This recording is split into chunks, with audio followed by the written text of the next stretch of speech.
Pelan Pemberkasa Plus yang diumumkan oleh Perdana Menteri Tan Sri Muhyiddin Yassin semalam mempunyai 3 tunjang dan menyentuh pelbagai sektor untuk membantu meringankan beban mereka susulan pelaksanaan cekatan pergerakan penuh. Mungkin banyak perhatian tertumpu kepada bantuan cash handout, bantuan pemberian wang secara one-off dan sebagainya, BPR. Tapi antara sektor yang juga terkesan dan mungkin tidak menerima begitu banyak perhatian susulan impak PKP atau sekatan pergerakan penuh ini dan juga COVID-19 adalah sektor pertanian dan juga peladangan. Sungguh pun kebanyakan aspek sektor itu masih dibenarkan beroperasi. Ia tidak bermakna petani dan peladang tidak kebal daripada impak COVID-19 sejak setahun lebih yang lepas. Saya mau berbincang dengan Nordin Abdul Malik, pengurusi Eksekutif Institut Agro Usahawan AIGRO. Nordin, pertama sekali bagaimana pelan Pemberkasa Plus yang diumumkan semalam oleh Perdana Menteri disambut oleh para petani dan peladang di seluruh Malaysia? Okey, secara umumnya apa juga inisiatif yang dibawa oleh kerajaan seperti Pemberkasa Plus ataupun program strategik memperkasa rakyat dan ekonomi tambahan yang bernilai 40 bilion yang diumumkan semalam, sememangnya sedikit sebanyak akan memberi kelegaan dan meringankan beban rakyat ketika menghadapi bencana atau krisis yang sedang berlaku pada ketika ini akibat COVID-19. So kita sebagai rakyat dan penggiat ekonomi memang sentiasa menyokonglah segala usaha begini. Tetapi walau bagaimanapun kita dapati pengumuman pada malam tadi sebenarnya tidak begitu memberi tumpuan yang lebih besar kepada inisiatif sektor pertanian ataupun peladangan. Kalau ada pun saya lihat adalah pengumuman ataupun beberapa pengumuman yang dianggap sebagai inisiatif secara tidak langsung sahaja yang akan memberi manfaat kepada pertanian dan peladangan. Contohnya, bagaimana ini disambut, Nordin? Bagaimana ini disambut oleh petani dan peladang di seluruh Malaysia kerana tidak begitu banyak ditekankan bagi golongan petani dan peladang kerana ada yang mendakwa mereka tidak begitu terkesan dengan sekatan pergerakan PKP dan COVID-19 kerana ia adalah antara sektor kritikal yang masih dibenarkan beroperasi hampir seperti biasa? Dia begini, walaupun kita kata memang sektor peladangan dan juga pertanian ini dibenarkan beroperasi kerana dia dianggap sebagai antara essential business ataupun perniagaan yang perlu, tetapi sebenarnya sedikit sebanyak ia turut memberi kesan yang besar kepada perjalanan perniagaan ataupun pertanian dan peladangan ini. Contohnya dalam sektor peladangan seperti mana yang kita ketahui pada tahun lalu apabila berlakunya COVID-19, sektor peladangan kerugian hampir 10 bilion akibat daripada kegagalan kita mendapatkan tenaga kerja di sektor peladangan kerana kita bergantung kepada pekerja asing yang rata-ratanya sudah pulang dan tidak kembali lagi. Dan kita masih gagal untuk mendapatkan pekerja-pekerja tempatan untuk memenuhi sektor berkenaan. Jadi sudah pasti ini telah memberi kesan kepada sektor-sektor seperti peladangan yang kerugian begitu besar sekali, dan ini memerlukan sebenarnya beberapa inisiatif dan insentif kerajaan.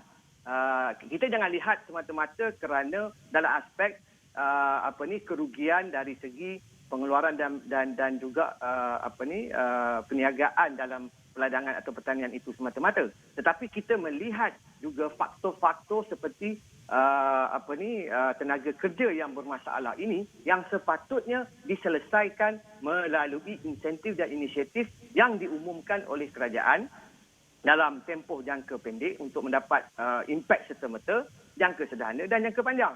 Sebagai contoh, mengapa warga tempatan tidak mahu bekerja dalam sektor pertanian dan peladangan berbanding warga asing, dan bagaimana polisi-polisi kerajaan sama ada melalui pelan-pelan yang diumumkan seperti Pemberkasa maupun polisi secara umum boleh membantu menarik lebih ramai anak-anak muda tempatan menyertai sektor ini?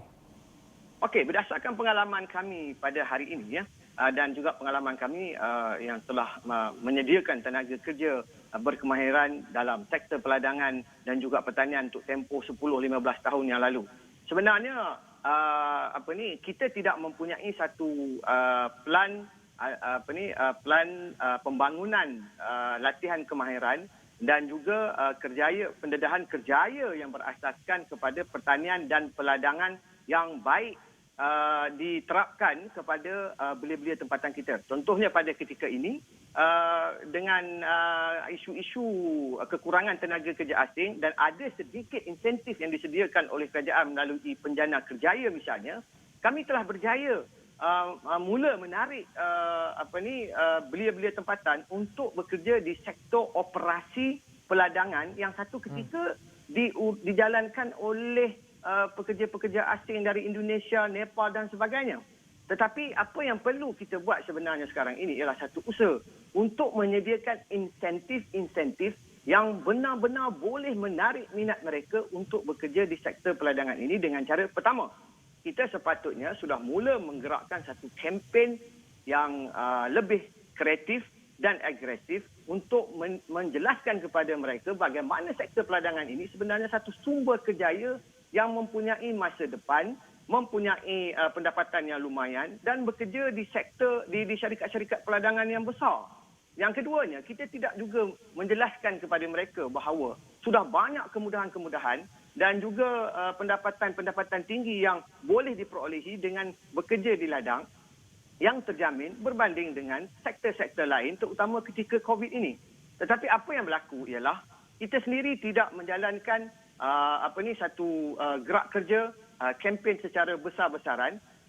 Kedua, kita tidak ada satu plan jangka pendek, jangka sederhana dan jangka panjang dengan polisi-polisi kita yang betul-betul konsisten kerana kita sebenarnya masih lagi manja dengan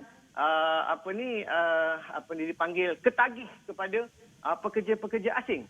Kalau kita misalnya katakanlah dalam masa terdekat ini kita umumkan insentif-insentif seperti kebajikan, insentif-insentif seperti allowance yang istimewa khas diberikan kepada warga tempatan yang bekerja di sektor peladangan, saya yakin ramai belia ini akan tertarik dan akan menyertainya. Kemudian dalam jangka masa sederhana misalnya, kita sepatutnya sudah memulakan proses dengan mewujudkan banyak insentif-insentif dana-dana latihan bagi membolehkan dalam tempoh 5 tahun akan datang misalnya, kita boleh melatih belia-belia tempatan ini supaya dalam tempoh 5 tahun akan datang, mereka boleh mengisi tenaga kerja di sektor peladangan ini secara berperingkat-peringkat. Kalau kita kata 5 tahun nak 100% menggantikan pekerja asing, tidak logik sama sekali. Kemudian akhir sekali dalam jangka masa panjang atau 10 tahun akan datang, kita sudah boleh memulakan insentif-insentif baru seperti kita menggalakkan mekanikasi dalam sektor peladangan, otomasi dan juga artificial intelligence dan kita terus mengurangkan kebergantungan kita kepada pekerja asing ini dengan kadar yang paling minimum. Tetapi apa yang penting, sepatutnya apa yang berlaku pada hari ini, kita sepatutnya telah menyediakan insentif dan inisiatif yang berfokus kepada pertanian dan peladangan ini supaya akibat ataupun impak COVID ini akan mewujudkan satu game changer, quick win dan quantum leaps kepada usaha kita untuk memastikan bahawa isu berkaitan dengan tenaga kerja di sektor pertanian peladangan ini dapat diisi dan dipenuhi oleh warga tempatan. Jadi sebab itu saya tidak bersetuju kalau dikatakan bahawa kita mahu menyalahkan semuanya kepada warga tempatan kerana tidak mahu terlibat dalam sektor pertanian dan peladangan, sedangkan kita tidak mempunyai gerak kerja untuk jangka masa serta-merta yang memberi impak jangka masa sederhana, jangka panjang yang konsisten dan komprehensif. Ini yang tidak berlaku.